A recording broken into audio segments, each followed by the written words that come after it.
2008년 3월 경북 칠곡군 외관읍 모텔 실종 사건. 이 사건 사라진 기억에서 풀어드리겠습니다. 봄바람이 채 따뜻해지지 못한 시기였습니다. 낮에는 햇살이 잠시 머물렀지만 해가 지면 바람은 다시 겨울로 되돌아갔습니다. 외관역 앞 대로는 차가 끊이지 않았고 역 주변 상가들은 불빛을 뿜어내고 있었습니다. 그러나 몇 걸음만 옆으로 들어서면 좁은 골목이 이어졌습니다. 낡은 모텔들이 줄지어 있었고 간판 불빛은 희미하게 깜박였습니다. 그곳에서 23살 윤소라 양의 마지막 흔적이 남았습니다. 사건은 오후 7시 50분 무렵 시작되었습니다. 소라 양은 친구의 부탁으로 외관역 인근 상가 2층 광고 대행사 사무실을 찾았습니다. 봉투 하나를 전달받아 집으로 돌아오는 길이었습니다. 베이지색 봉투 안에는 계약서, 사본과 전단지 몇 장이 들어 있었습니다. 가볍고 짧은 심부름이었습니다. 오후 8시 20분, 소라 양의 휴대전화 신호가 외관역 기지국에서 마지막으로 잡혔습니다. 반경 안에는 모텔 골목, 편의점, 세탁소가 포함되어 있었습니다. 그 뒤로 휴대전화는 꺼졌습니다. 배터리가 부족하지는 않았습니다. 누군가 전원을 껐을 가능성이 있었습니다. 오후 8시 35분, 외관읍 모텔 카운터 직원은 낯선 여자를 보았다고 했습니다. 머리카락은 어깨를 덮었고 어두운 색 상의에 밝은 색 하의를 입고 있었습니다. 운동화 차림이었습니다. 직원은 그녀가 혼자였다고 기억했습니다. 하지만 복도 CCTV는 고장이 난 상태였고 카운터 위 보안 카메라도 녹화가 끊겨 있었습니다. 기록은 남아있지 않았습니다. 오후 8시 45분, 모텔 골목 초입 CCTV에는 검은 승합차가 포착되었습니다. 차량은 잠시 멈췄다가 곧 사라졌습니다. 번호판은 반사광 때문에 확인되지 않았습니다. 그 몇 초는 사건의 중요한 순간이었지만 오래된 장비는 이미 일부 프레임을 지워버린 뒤였습니다. 그날 밤 가족은 소라 양에게 여러 차례 전화를 걸었습니다. 오후 9시를 지나고 10시를 넘어가도 연락은 닿지 않았습니다. 문자도 읽히지 않았습니다. 익숙했던 반응은 어디에도 없었습니다. 새벽 2시 반, 결국 가족은 칠곡경찰서 외관지구대에 실종 신고를 넣었습니다. 하지만 경찰은 단순 연락 두절로 분류했습니다. 야간 인력은 부족했고 자발적 귀가 가능성을 언급했습니다. 몇 시간만 더 기다리라는 안내가 돌아왔습니다. 사건의 초기 대응은 서랍 속에서 멈춰 있었습니다. 이튿날 아침 7시, 가족은 다시 지구대를 찾았습니다. 전날 밤의 마지막 통화 기록과 소라 양이 전달받은 봉투의 발신처를 제출했습니다. 경찰은 오전 9시 외관역 앞 상가로 향했습니다. 사무실은 잠겨 있었습니다. 새벽 1시 47분 상가 복도 CCTV에는 모자를 깊게 눌러쓴 인물이 서성이는 장면이 남아 있었습니다.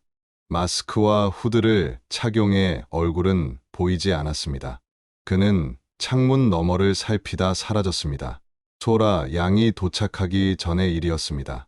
그러나 불길했습니다. 오전 10시 20분 광고 대행사 직원이 출근했습니다. 사무실은 평소와 다르지 않았지만 쓰레기통에 찢긴 전단지 조각이 있었습니다. 이어 붙이면 작은 삼각형 안에 점이 찍힌 표식이 나타났습니다.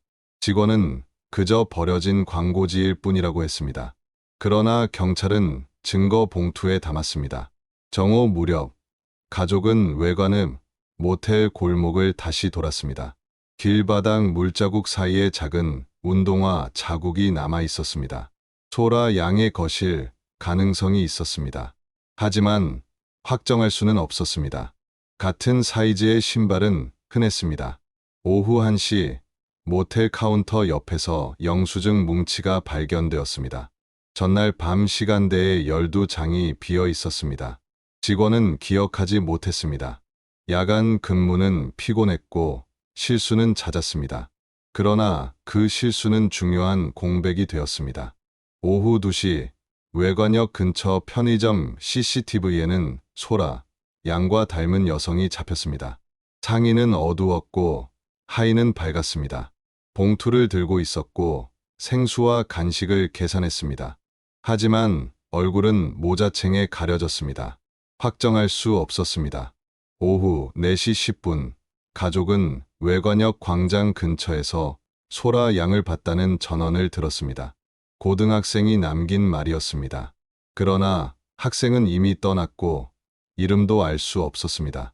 오후 5시, 모텔 투숙객 명부의 마지막 4줄이 찍혀 있었습니다. 이름과 연락처가 사라져 있었습니다. 직원은 실수라고 했습니다. 하지만 실수라는 말은 더 큰 의심을 불러왔습니다. 오후 6시 15분, 소라 양 가족의 집에 택배가 도착했습니다. 발신인은 없었습니다. 상자 안에는 베이지색 봉투와 전단지가 들어 있었습니다. 전단지 하단에는 삼각형 표식이 찍혀 있었습니다. 문구는 희미했지만 한 줄이 보였습니다. 공백을 채우면 길이 보입니다. 가족은 몸이 굳었습니다. 누가 집 주소를 알고 있었던 것일까요? 택배 상자의 송장은 경북 칠곡군 외관읍 분류장에서 처리된 것이었습니다. 새벽 4시 40분에 접수된 기록이 있었지만 발신인과 연락처는 공란이었습니다. 무인 접수함을 이용하면 신원을 남기지 않을 수 있었습니다. 범인은 이 허점을 노린 듯 보였습니다. 가족은 경찰에게 전단지를 제출했습니다. 경찰은 곧바로 국과수의 감정을 의뢰했습니다. 그러나 표면에는 테이프 자국과 오래된 복사기 잉크만 묻어 있었을 뿐 식별 가능한 지문은 나오지 않았습니다. 증거는 있었지만 증명할 길은 없었습니다. 그날 저녁 지역 일간지에 짧은 기사가 실렸습니다. 경북 칠곡군 외관읍에서 20대 여성 연락 두절 경찰 수사 중. 사진은 없었고 기사 분량도 3문장에 불과했습니다. 사람들의 관심은 크지 않았습니다. 하지만 가족에게는 견디기 힘든 문장이었습니다. 이틀째 저녁 방송사 자막에 이름이 등장했습니다. 칠곡 여성 실종. 비로소 사건은 실종으로 명명되었습니다. 그러나 이미 시간이 지나버린 뒤였습니다. 사흘째 아침 금호강 둑방에서 산책하던 주민이 낡은 가방을 발견했습니다. 베이지색 천 가방이 풀숲 사이에 놓여 있었습니다. 안에는 작은 생수병과 미니 간식, 편의점 영수증이 들어 있었습니다. 편의점 CCTV에 찍힌 장면과 일치했습니다. 다만 생수병 뚜껑에는 날카로운 것으로 억지로 돌린 듯한 긁힘 자국이 남아 있었습니다. 뚜껑 안쪽 홈에는 미세한 흠집이 겹겹이 파여 있었습니다. 가방 속 작은 포켓에서는 쪽지 하나가 발견되었습니다. 접힌 자국이 선명했습니다. 스스로 걸었습니다. 문장은 단순했지만 의미는 무거웠습니다. 자발적 실종을 암시하는 것일까? 누군가 꾸며낸 위장일까? 해석은 엇갈렸습니다. 그날 오후 경찰은 광고 대행사의 상사에게 연락을 받았습니다. 외근에서 돌아온 그는 전단지에 찍힌 삼각형 표식의 의미를 설명했습니다. 샘플 배포, 즉 샘플 런이었습니다. 특정 구역의 전단지를 소량 배포하고 반응을 확인하는 실험. 삼각형 안의 점은 회수 지점을 의미했습니다. 누군가 이 과정을 악용했을 가능성이 커졌습니다. 경찰은 담당자의 이름을 확인했습니다. 그날 저녁 외관역 인근 골목에 전단지를 놓고 다닌 사람은 김도윤 군이었습니다. 시간은 오후 8시 전후. 검은 승합차가 CCTV에 잡힌 시각과 겹쳤습니다. 경찰은 도윤 군의 자취방을 확인했습니다. 방은 단출했습니다. 낡은 책상, 오래된 의자, 금이 간 머그컵.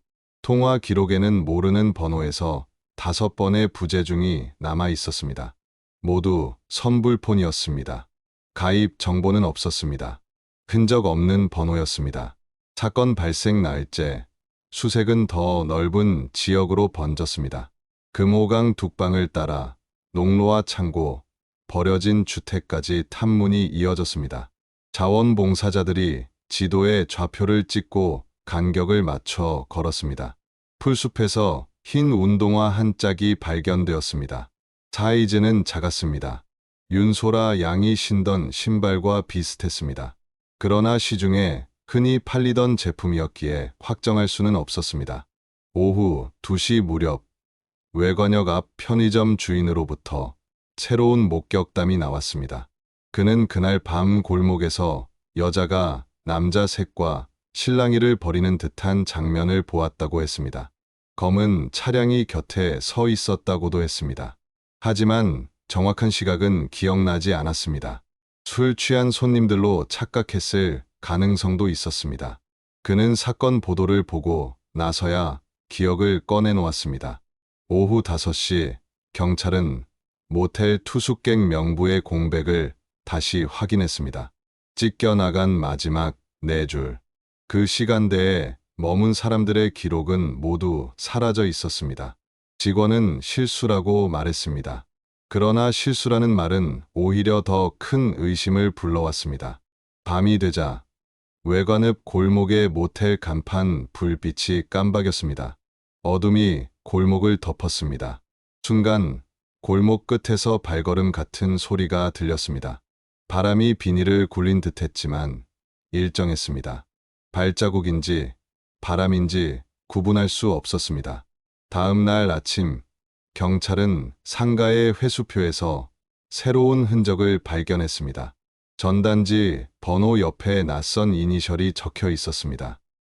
D, K 라는 표기였습니다. 누구의 것인지 밝혀지지 않았습니다. 광고 대행사 직원 명단에는 해당되는 이름이 없었습니다. 경찰은 외부 협력업체까지 추적했습니다. 그러나 일치하는 사람은 보이지 않았습니다. 이니셜은 끝내 공백으로 남았습니다. 그리고 그 공백은 또 하나의 불안을 낳았습니다. 그날 오후 외관읍 모텔 복도 카펫에서 채취한 흔적의 분석 결과가 도착했습니다. 미세한 혈흔이 검출되었습니다. 양은 적었지만 분명히 존재했습니다. 시기를 특정할 수는 없었습니다. 투숙객의 상처였을 수도 있었습니다. 그러나 혹시 사건과 연결된다면 결정적인 단서가 될 수도 있었습니다. 혈흔 분석 결과가 전해지자 가족은 다시 경찰서를 찾아왔습니다. 하지만 경찰은 투숙객이 다친 흔적일 가능성도 있다며 신중한 태도를 보였습니다. 가족은 더 이상 참을 수 없었습니다. 이제 사건은 단순 실종이 아니라 범죄일 수 있다고 호소했습니다. 그러나 수사의 속도는 여전히 느렸습니다. 같은 날 오후 외관읍 시장 인근 우편함에서 또 하나의 봉투가 발견되었습니다. 이번에도 발신인은 없었습니다.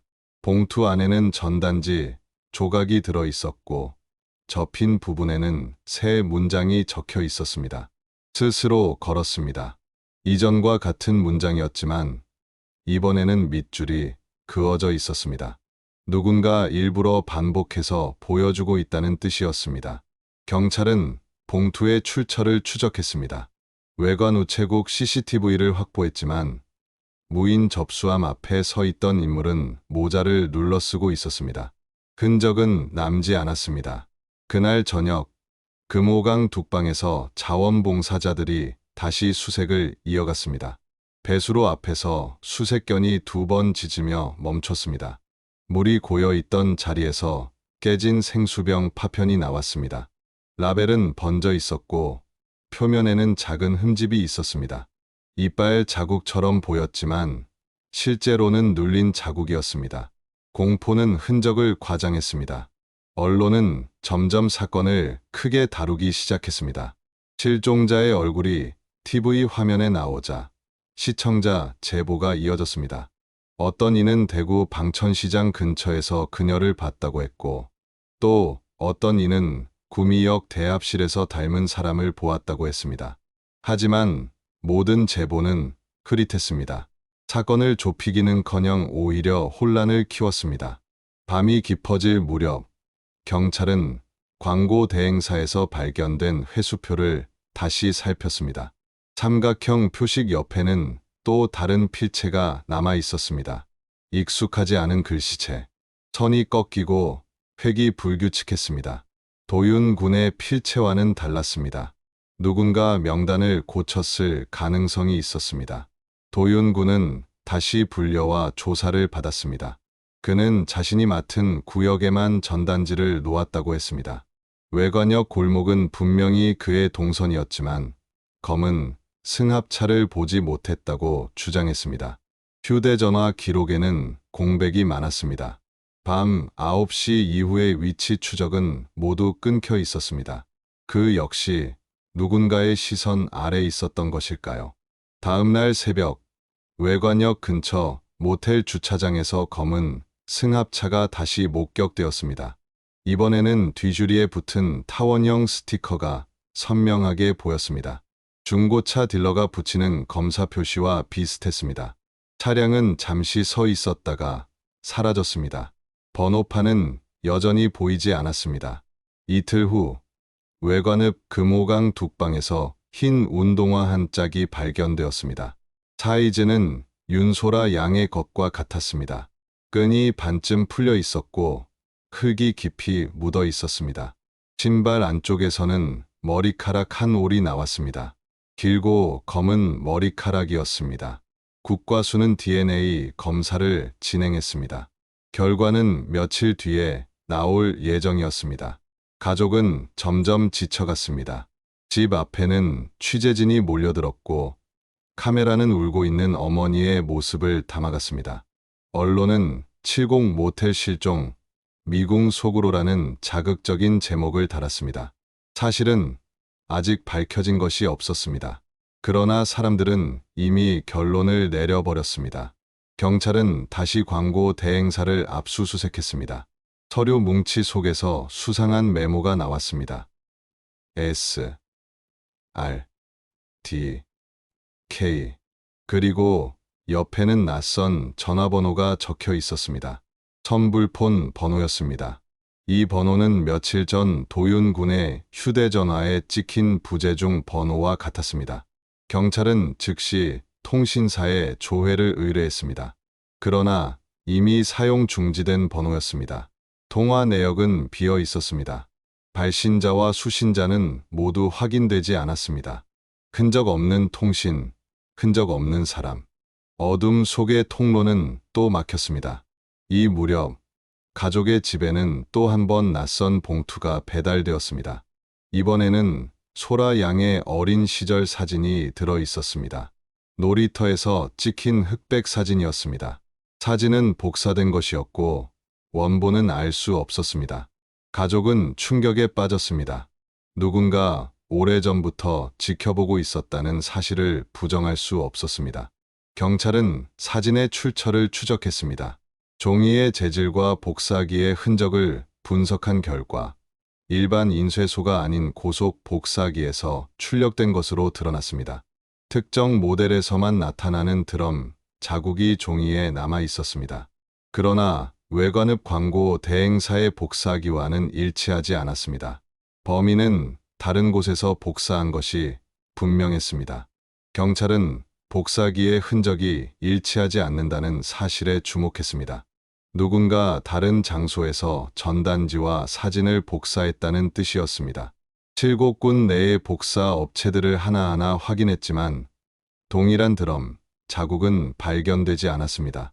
그 흔적은 대구 시내에 있는 몇몇 인쇄소에서만 나타날 수 있었습니다. 수사의 범위는 점점 넓어졌습니다. 그러나 시간은 흘러가고 있었습니다. 실종 날째, 5째 날이 지나도 소라 양의 모습은 어디에서도 찾을 수 없었습니다.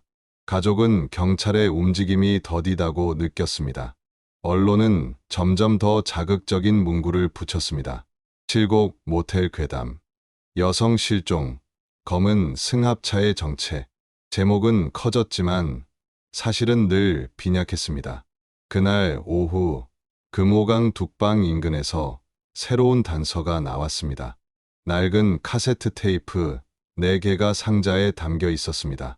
테이프 겉면에는 01, 02, 05, 09라는 번호가 적혀 있었습니다. 중간에 03, 04, 06, 07, 08은 빠져 있었습니다. 라벨은 희미했고 측면에는 연필로 긁힌 자국이 있었습니다. 재생기를 통해 확인한 첫 번째 테이프는 빈 녹음이었습니다. 두 번째도 마찬가지였습니다. 그러나 다섯 번째 테이프에서는 잡음 속에 미세한 발자국 소리가 반복되었습니다. 밤길을 걷는 듯한 일정한 리듬. 아홉 번째 테이프에서는 흐릿한 여자의 웃음소리가 섞여 있었습니다. 실제로 웃음인지 기계음의 오류인지 구분하기 어려웠습니다. 그러나 가족에게는 충격적이었습니다. 경찰은 테이프를 국과수에 보냈습니다. 감정 결과는 단순한 잡음일 가능성이 높다고 했습니다. 그러나 가족은 믿지 않았습니다. 누군가 일부러 이런 소리를 녹음해 남겼다고 생각했습니다. 테이프가 발견된 위치는 소라 양의 가방이 나온 곳과 멀지 않았습니다. 우연이라고 보기 어려웠습니다. 며칠 뒤 국과수로부터 또 다른 결과가 나왔습니다. 둑방에서 발견된 운동화에서 나온 머리카락의 DNA가 소라 양과 일치했습니다. 운동화는 그녀의 것이 확실했습니다. 하지만 신발만 있고 사람은 없었습니다.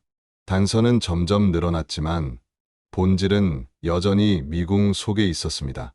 사람들의 시선은 점점 경찰을 향했습니다. 왜 초기에 더 적극적으로 움직이지 않았냐는 비난이 쏟아졌습니다. 경찰은 뒤늦게 특별수사팀을 꾸렸습니다. 대구지방경찰청 인력이 투입되었습니다. 그러나 초기 공백은 이미 너무 컸습니다. 사라진 시간은 돌아오지 않았습니다. 사건이 발생한 지 열흘째 되던 날, 외관형 맞은편 고가도로 밑에서 새로운 흔적이 발견되었습니다. 플라스틱 파편과 함께 소라 양의 신분증이 들어 있었습니다. 신분증은 긁힌 자국이 많았고 사진면이 일부 벗겨져 있었습니다. 누군가 일부러 훼손한 흔적이었습니다. 가족은 오열했습니다. 이제 그녀가 살아 돌아올 가능성은 점점 희박해지고 있었습니다. 그러나 시신은 발견되지 않았습니다. 살아있을지도 모른다는 희망이 아직 남아 있었습니다. 경찰은 검은 승합차의 행방을 추적했습니다. 외관읍 CCTV를 모두 확인했지만 차량은 흔적을 감췄습니다. 다만 이틀 전 구미 방면으로 향하는 국도에서 비슷한 차량이 목격되었습니다. 뒤 유리에 타원형 스티커는 같았습니다. 차량은 국도로 들어선 뒤 사라졌습니다. 경찰은 인근 차량 등록 사업소를 확인했습니다. 비슷한 모델의 승합차는 수십 대에 달했습니다. 번호판을 알아내지 못한 이상 특정하기 어려웠습니다. 결국 차량 추적은 막혔습니다. 그날 밤 가족의 집에는 또 한 번 봉투가 도착했습니다. 이번에는 작은 종이 조각에 짧은 문장만 적혀 있었습니다. 길은 이미 선택되었습니다. 누가 왜 이런 메시지를 반복적으로 보내는 것일까요? 범인은 가족을 조롱하는 듯했습니다. 사건은 이제 단순한 실종을 넘어 누군가 계획적으로 조작하고 있다는 의혹으로 번졌습니다. 언론은 70 미스터리라는 이름을 붙였습니다. 사람들은 공포와 호기심을 동시에 느꼈습니다. 외관의 모텔 골목은 한동안 발길이 끊겼습니다. 밤마다 간판 불빛은 어둡게 깜빡였고 그 자리는 금세 음산한 공간이 되었습니다. 가족은 끝내 무너져 갔습니다. 매일 경찰서를 찾았고 언론 앞에서 울부짖었습니다. 그러나 실마리는 보이지 않았습니다. 경찰의 수사는 여전히 퍼즐 조각을 흩뿌려 놓은 듯 흩어져 있었습니다. 그리고 사건이 발생한 지 보름째 되던 날, 외관읍 외곽에 버려진 비닐하우스에서 수상한 흔적이 발견되었습니다. 누군가 머문 듯한 흔적, 낡은 담요와 빈 생수병, 그리고 바닥에는 작은 종이 조각이 흩어져 있었습니다. 붙이면 하나의 문장이 되었습니다. 스스로 걸었습니다. 또 같은 말이었습니다. 그러나 이번에는 마지막에 작은 점 하나가 추가되어 있었습니다. 그 점은 무엇을 의미했을까요? 사건은 점점 더 알 수 없는 방향으로 흘러갔습니다. 비닐하우스에서 발견된 종이 조각은 경찰의 손에 넘어갔습니다. 붙여진 문장은 이전과 동일했습니다. 스스로 걸었습니다. 단, 이번에는 마지막에 점 하나가 추가되어 있었습니다. 그 점은 작았지만 의도된 흔적처럼 보였습니다. 단순한 장난이 아니라 누군가 치밀하게 메시지를 조작하고 있다는 인상을 주었습니다. 경찰은 현장을 정밀 감식했습니다. 바닥의 흙 위에는 희미한 발자국이 남아 있었습니다. 운동화 자국이었지만 크기가 달랐습니다. 하나는 작았고 또 다른 하나는 상대적으로 컸습니다. 소라 양과 다른 누군가가 함께 있었음을 암시했습니다. 그러나 발자국의 방향은 제각각이었습니다. 누가 들어왔고 누가 나갔는지 알 수 없었습니다. 담요에서는 머리카락 몇 올이 발견되었습니다. 국과수 감정 결과 소라 양의 DNA와는 일치하지 않았습니다. 남성의 머리카락이었습니다. 이는 범인의 존재를 강하게 시사했습니다. 하지만 그 정체는 여전히 베일에 쌓여 있었습니다. 이 무렵 외관읍 주민들 사이에서는 불안이 확산되었습니다. 밤마다 모텔 골목과 금호강 둑방을 지나는 사람은 줄어들었습니다. 아이들은 저녁이 되면 집 밖으로 나가지 못했습니다. 사람들은 검은 승합차 이야기를 두려움 섞인 목소리로 나눴습니다. 언론은 주민들의 공포를 그대로 전했습니다. 사건은 이미 단순한 실종을 넘어 사회적 불안을 불러일으키고 있었습니다. 사건 발생 보름째 되는 날, 경찰은 새로운 제보를 받았습니다. 한 택시 기사가 실종 당일 밤, 외관역 인근에서 젊은 여성